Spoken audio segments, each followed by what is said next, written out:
95% মুসলমান।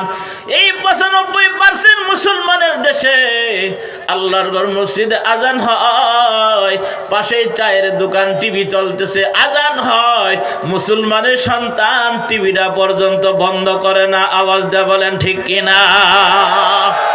বরং যখন মুয়াজ্জিন সাহেব আজান শুরু করে দেয়, তখন একজন আরেকজনরে কয় আজান তো হয়ে গেছে, মুসল্লিরা আসবে, এখানে আর বসে থাকা যাবে না, চলে যাই।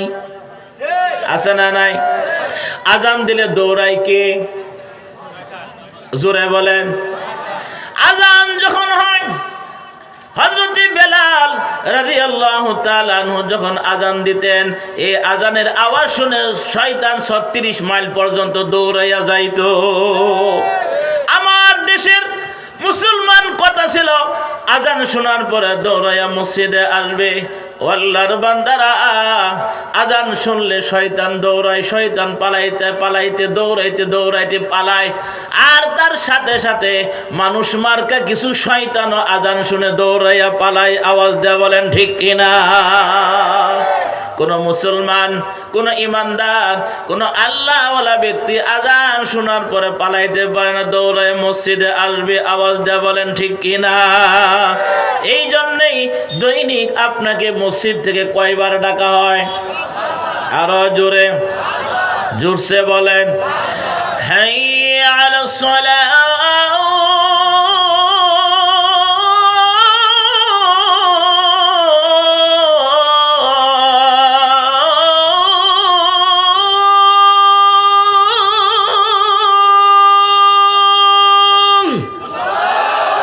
আরেকবার এরকম আজান কয়বার? আরো জোরে, যাই কয়বার? আওয়াজ কমছে না? আওয়াজ কমে গেছে, কারণ সবাই 5 বার তো যাওয়া দরকার আছে না নাই? দৈনিক আপনার উপরে কয় ওয়াক্ত নামাজ ফরজ? 5 ওয়াক্ত নামাজ ফরজ।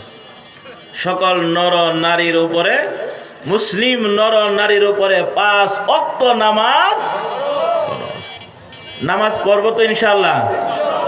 হ্যাঁ। মাঝখানে একটা কথা বলে ফেলি। 3 ব্যক্তির জিম্মাদার স্বয়ং আল্লাহ। কয় ব্যক্তি? শুনতেছেন তো? কথা যদি একটু লম্বা হয় কষ্ট হবে? কষ্ট হবে না? আল্লাহ কবুল করুক। আমিন কোন, আমিন কোন, আরে জোরে কোন আমিন। 3 ব্যক্তির জিম্মাদার কে? আল্লাহ। তার মধ্যে এক ব্যক্তি হলো, যেই ব্যক্তি মসজিদে যায় নামাজ পড়ার জন্য, ওই ব্যক্তি আল্লাহর জিম্মায় থাকে।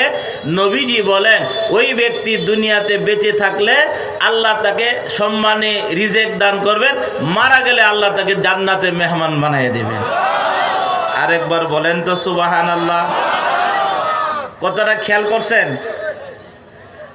যেই ব্যক্তি আল্লাহর ঘর মসজিদে নামাজ পড়ার জন্য যায়, এই ব্যক্তি জিম্মাদারি নেয় কে? আল্লাহ। তাহলে আল্লাহর জিম্মাদারিতে থাকলে কোনো ভয় আছে? শাসকের কোনো ভয় আছে? শয়তানের কোনো ভয় আছে? আছে। শয়তান আপনাকে ফিরাইয়া নিয়ে যাইতে পারে, কিন্তু আল্লাহ জিম্মাদারি থাকলে শয়তান আপনার কাছে আসবে। তবে আমার মনের মধ্যে একটা শয়তান আছে, এইটা কি করবেন? মনের মধ্যে। সম্মানিত হাজিরিন, 3 ব্যক্তির জিম্মাদারি স্বয়ং আল্লাহর হাতে। যেই ব্যক্তি নামাজ পড়ার জন্য মসজিদে যায়, নামাজ পড়ার জন্য মসজিদের দিকে রওনা করে, আল্লাহর বান্দারা, আল্লাহর নবী, দয়াল নবী, মায়ার নবী বলেন, এই ব্যক্তি যতদিন বেঁচে থাকবে আল্লাহ তাকে রিজেক দান করবেন, আর এই লোকটা মারা গেলে আল্লাহ তাকে জান্নাতের মেহমান বানায়া দিবেন।